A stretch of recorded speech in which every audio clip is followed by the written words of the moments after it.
What is up, nerd friends? Let's talk about stuff for drag racing.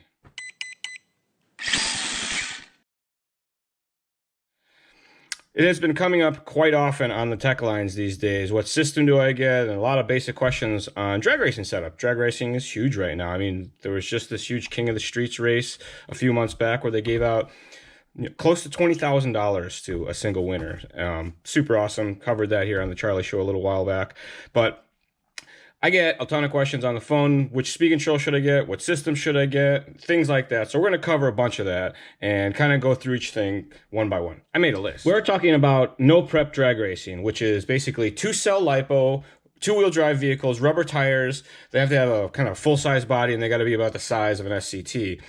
2-wheel drive short course trucks are what they're based on. 2-wheel drive slashes. A lot of folks started converting all these different types of 2-wheel drive vehicles, buggies, what have you, different arms. Traxxas is coming to the game now with a ready-to-run dragster. Losi has one. Associated's had one out for a while. So drag racing's been taking off huge, and specifically the street eliminator style or this no prep style of racing is what we're talking about. So 2-cell, 2-wheel drive, rubber tires, and the first thing that comes up is what kind of system should you be looking into? And to me, most often folks are going XR10 Pro G2. It's got kind of the most tunability for the stuff that you need. The Legacy is the previous version of the XR10 Pro G2, so it doesn't have the same amount of tunability that the XR10 Pro G2 has, and it doesn't have the reverse voltage protection. The new XR8 Pro G2 is also a great option and has, for all intents and purposes, more than enough tuning. It lacks a little bit in, well, we'll get into the subtle details of what they're different, but those are the two main choices that folks are considering. XR10 or XR10 Pro G2 or XR8 Pro G2. This is a 10 scale speed control. This is an 8 scale speed control, 2-cell rating, 2 to 4-cell rating. So a couple subtle differences that way. Obviously the XR10 is much smaller and lighter than the XR8 Pro is. We'll put the hard specs on the link down below. So the next one that we run into a lot is what type of motor should I get? And so there's several types of motors, but for the most part, 2-cell guys are all using the 540 size motors. Once in a while, you'll see a couple guys running the 3660 size, the 550 motors, but 3650 size, 3652 size, they're, roughly exactly the same size. These are rated by turns. They're 2-poled and they're sensor based. These are rated by kV. They're 4-pole and they're sensor based. The main difference, obviously, between 2-pole and 4-pole, turn-based, kV-based, is how they're going to perform in the car. And it's hard to quantify that. A lot of times people compare it to different types of engines. Say a 2-pole motor is more like a 2-stroke, whereas a 4-pole motor is more like a 4-stroke. It's heavier, makes a little bit more, it makes different power. Perhaps some would say it's more complex because it has a 4-pole rotor in it and the way they can be wound and stuff like that. But point is which one you're going to go with. Most folks are running the 540 size 2-pole turn-based motors. There are a handful of guys out there running these 4-pole motors and having good luck. There are some differences. The shafts are different sizes, so you got to pay attention to that when you're getting into the gears. These have normal 1/8" shafts. These have 5mm shafts, so your pinion options might be a little bit different. What turn to go with or what kV to go with? Higher kV is like a lower turn. So the lower the turn of the motor is, the higher the RPM of it is. The higher the kV is, the higher the RPM it is. The torque curves on these are very similar. Like a lot of folks say that a low turn motor doesn't have as much torque, and or a high kV motor doesn't have as much torque, and that is true. How much you notice that in the install or how you run the vehicle can be, I guess, sometimes night and day difference, sometimes not. It depends on where you're at in the setup sometimes. I'm not really cutting to the chase on what to get, and that's because there's not a perfect answer for that. To me, I think like a 4300 kV 4-pole motor, or like, let's say around a 6.5 to a 5.5 turn 2-pole motor, is a great place to start out. You're going to have plenty of power. You're not going to have to worry about having like very difficult setups and make your car like super crazy lightweight. You're going to have plenty of power, lots of I guess safety, and a lot of room to tune without getting into the kill zone, if you will. The faster the motor is, the easier it can be to set things up to kill. If you overgear them, if you overtime them, if you overtune them, it's easier to make stuff like that have a bad time. So I'm a big fan of like 6.5, 5.5 turn, or like 4,300 to maybe 5,000 kV, something like that. If you get once you get into things, you're gonna find RC racing. You're never gonna have just one motor or one car. So you'll have these as wonderful spares to go back to later on if you decide that you need more raw power than what that has to offer. We covered the difference in the motors. Let's kind of jump a little further into the differences in the two speed controls, the XR8 Pro G2 versus the XR10 Pro G2. And it comes down to the tuning that's available, and most of that is in the timing settings. Both of them have turbo and boost settings, which is what the drag racing world is very fired up about.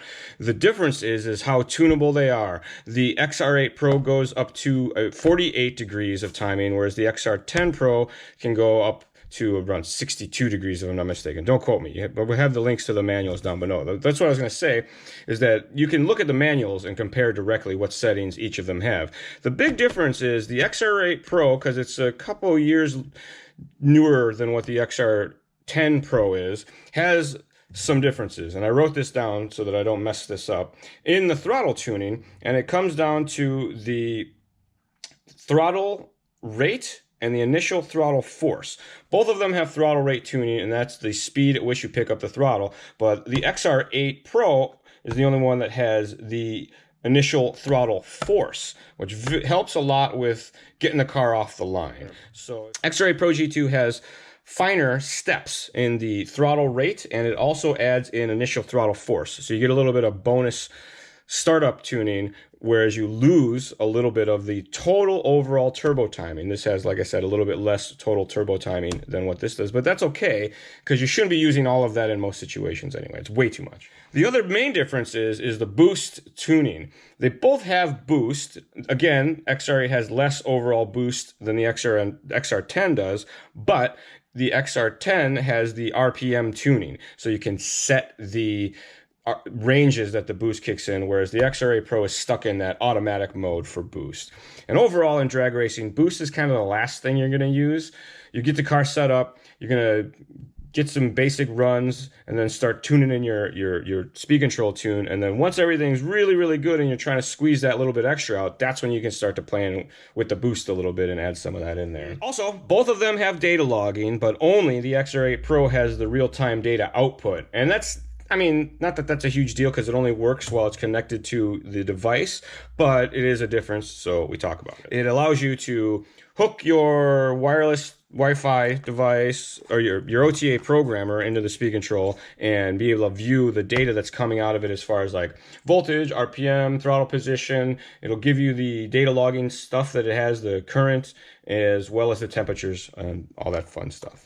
All right, so there is a third speed control in the lineup here, of course, and that is the XR10 Pro Legacy. The Legacy is the older version, and it doesn't have the amount of tuning that these guys have. But if you're in a very high byte area and you don't need all that tuning, maybe you guys have real good setups, save yourself a few bucks. The Legacy works great. It performs very similar to these two. It just has less overall tuning ability and doesn't have that reverse voltage stuff built into it. So let's talk about some important things. I think that one of the things that I run into lately is that people are out there doing drag racing, they're having a real good time, and then suddenly they're not having a real good time, and they're not sure why. Something changed, something went wrong, and the speed control doesn't work right, something doesn't run the same, they're starting to experience shutoffs and things like that. Most of what I'm seeing, the trends, I guess you'd say, that I'm following are directly related to gearing and the setup of everything. And when I say the setup, I mean the tune on the speed control, the timing of the motor, and the gearing of the vehicle. One thing that's important, all these different types of vehicles that are out there have different transmissions in them. They're going to have different internal ratios on those transmissions, and that means the final gear ratio is going to be different, because you do spur gear divided by the pinion gear, and then you multiply that by the transmission ratio, and that will give you your final drive. Take into account the size of the tires as well, because that all affects your, what I used to call in my racing days, the rollout, which it factors in tire sizes as well. So all that being said, all that I'm getting at here is that if someone tells you to run a smaller than stock spur gear and a bigger than, let's say, a 20-something tooth pinion gear, it's probably not a good idea to follow that advice just yet. They may have some different stuff going on. I always say, especially in the two-wheel drive setups, you run like an 87 or a 90 spur gear, the big one, and then you run a teeny tiny pinion gear. And I brought some pinion gears out as an example. This is a 26 tooth size pinion, a common size that a lot of people think is okay to drag race with these low turn motors, and combine that with like 76 or an 82 spur gear, which is very large compared to like what I'm saying is a 16. I mean, there's a huge difference in diameter there, and that directly affects the startup load on the motor. So the burnouts, the hard launches all day long, I mean, just the size difference is a big deal. So the smallest pinion gear that you can get is what you should start out with. Even if you use like a medium KV motor, like a 6.5 turn or something like that, you can go a little bigger than this, maybe into the high teens type of thing. But for the most part, you want to start out with a small pinion gear and work your way up. I have many pinion gears because you can never know right away what is the right gearing. It's just not one of those deals. So big spur gear, small pinion gear, easy enough. Hopefully that helps a little bit with why. Now, next up is power capacitors. XR8 Pro has large capacitors built into it. You could add some if you wanted to. XR10 Pro comes with the dual cap, and that is more than enough. But a lot of people, because they're drag racing, they want to add upgrades, don't go out and buy any caps willy-nilly. These capacitor packs have some very specific caps on them, and they have extra parts on there that help protect the speed control from the ripple currents as well as the voltage spikes that happen under braking. So we do a quad cap. Hobbywing has this wonderful quad cap that is equipped with all those pieces. It's the silver one, the 16 volt rating. If you go wrong voltage on these, they do okay for the most part, but the too high of a voltage can create problems for the speed control that it's not supposed to see. So for 2S racing, the 16 volt cap packs that we offer are the kind of the upgrade that you want to do. And then they come with everything. Just assume that when you get electronics, they come with twice as much wire as you'll need. You can cut half of that off at least, but I like to make these as short as possible, and you want to solder the wires onto the tabs of the speed control where the wires mount. Like, I like to remove the wires and put these caps underneath my power wires on my speed control if I can. The closer the cap is to the speed control, the better it does its job. Even if you were to take two of these guys and solder them together, like double pigtails on it, something like that, that's okay. Or if you wanted to get crazy and do two of these cap packs together, you could do something like that.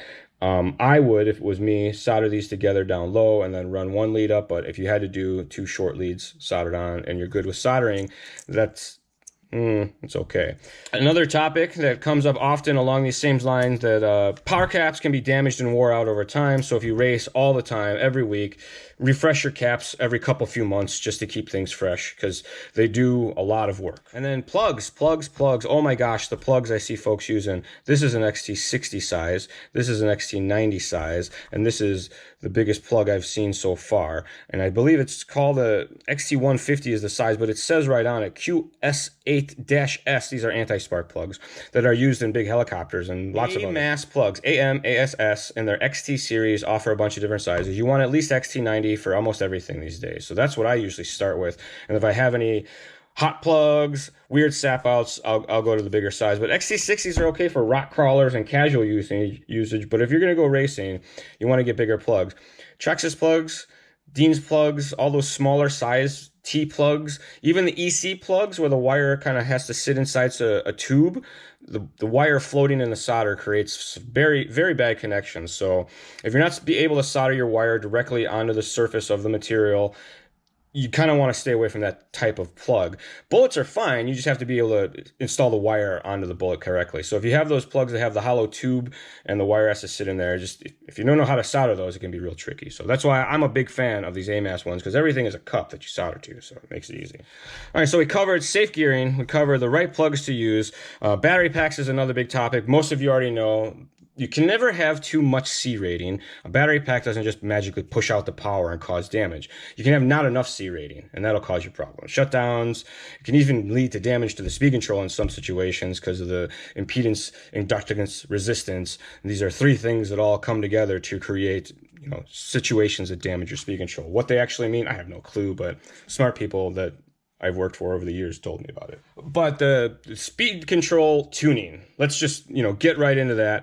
You require one of these magical devices to tune any of the XERun speed controls. They have no onboard programming. The Number one thing you want to do is after you install your speed control, calibrate it. For sure, when you do an install, first thing you do is put the speed control in the car, then you calibrate the speed control, then you get into the tuning. Skipping calibration can be something very detrimental to everything working correctly. So make sure you calibrate the speed control. You can't wear out a speed control calibrating it. So if you make changes to your radio, calibrate it again. If anything doesn't work right, calibrate it. Calibration is a surefire way to help you figure out what's going on. Now, that being said, the number one tip for drag racers is to turn your brakes down. I do it in the speed control, that way I don't have to mess with the radio, but you can turn the brakes down in the radio. But know that when you go to recalibrate the speed control later, you have to turn the brakes back up. Otherwise, it's not going to go through the calibration process. And you're going to be sad, you're going to have to call me, and I'm going to tell you to turn your brakes up, and you're like, what? And then it'll be a conversation that we can avoid by just remember and leave your radio turned up and use the speed controls programming devices to lower the brake power. That allows, what it's done for drag racing is stopping voltage spikes that happen from these lower turn motors, high traction situations, super high temperatures, very high power battery packs, excellent plugs, all causing huge voltage spikes to the speed control that have been leading to shorter lifespans. So turning the brakes down helps that dramatically. When you get into timing tuning, there are a couple things to think about. Your end bell timing on the motor is one of them, the gearing is another, and then what timing you're setting in the speed control as well. Turbo timing is safest because it comes on after full throttle. So the car's kind of like at least the movement of the trigger up to speed before it starts to electronically advance anything. And you can adjust that in a couple ways. It has the amount of turbo timing, the how long after full throttle it kicks in, the ramp rate, how quickly it applies that, and as well as the decrease rate, how quickly it takes the timing away. So for me, I start out with a pretty fast amount of timing because it's drag racing, everything's going pretty quick. And because of the safe gearing and the low end bell timing, if you lower your motor end bell timing, it's much like running a smaller pinion gear. So for most of my drag race stuff, I turn my end bell timing down to like 20 degrees type of thing, just to give everything a little more breathing room. So lower the end bell timing, it's just like running a smaller pinion gear as well.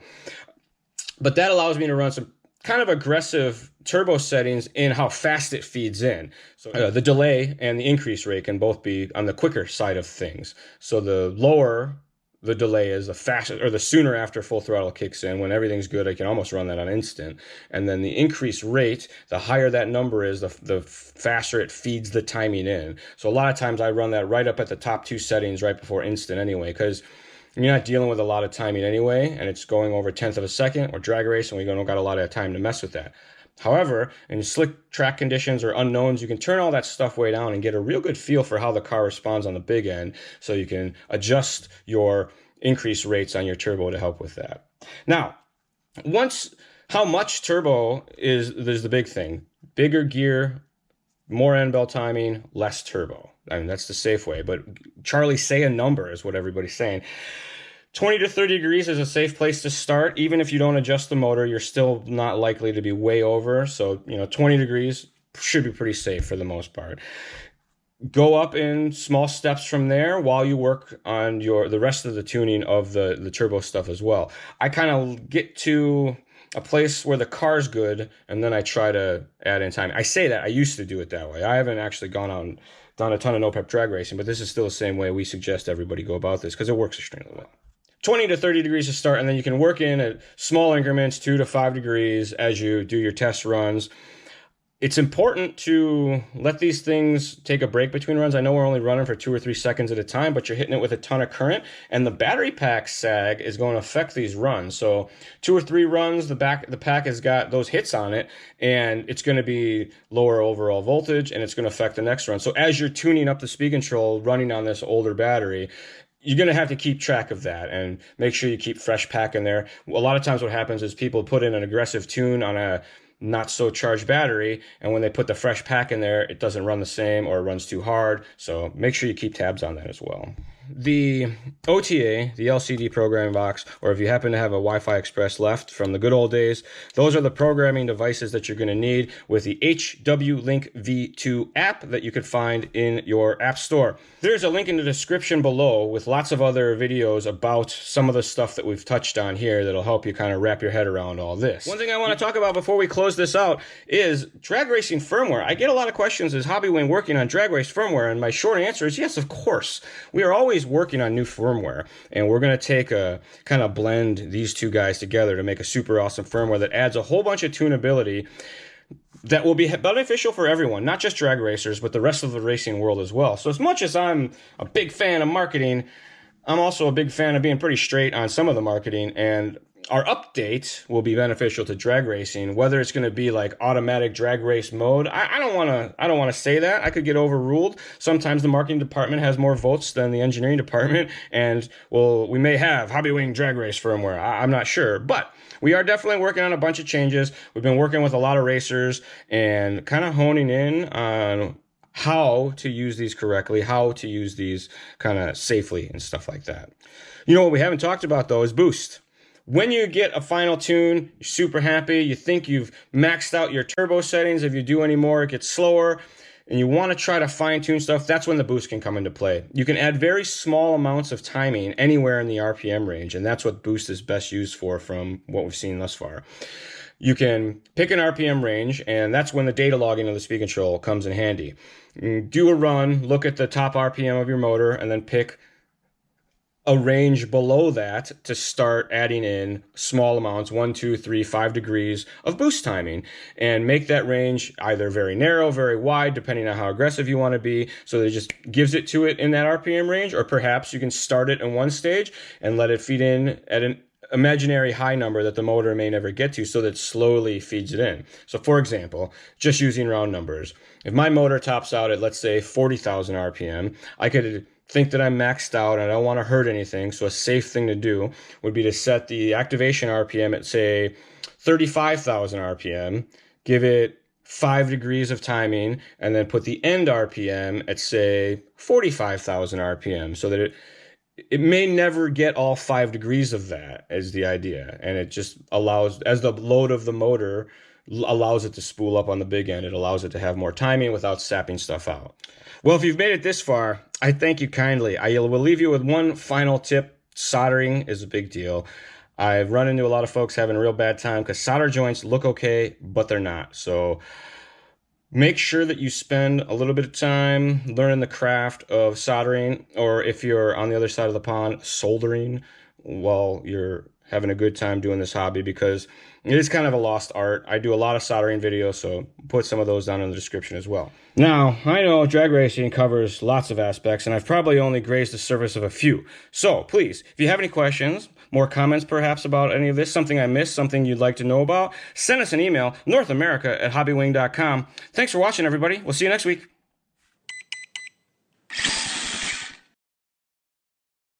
Does that make sense? I hope that makes sense. Move my hands a lot.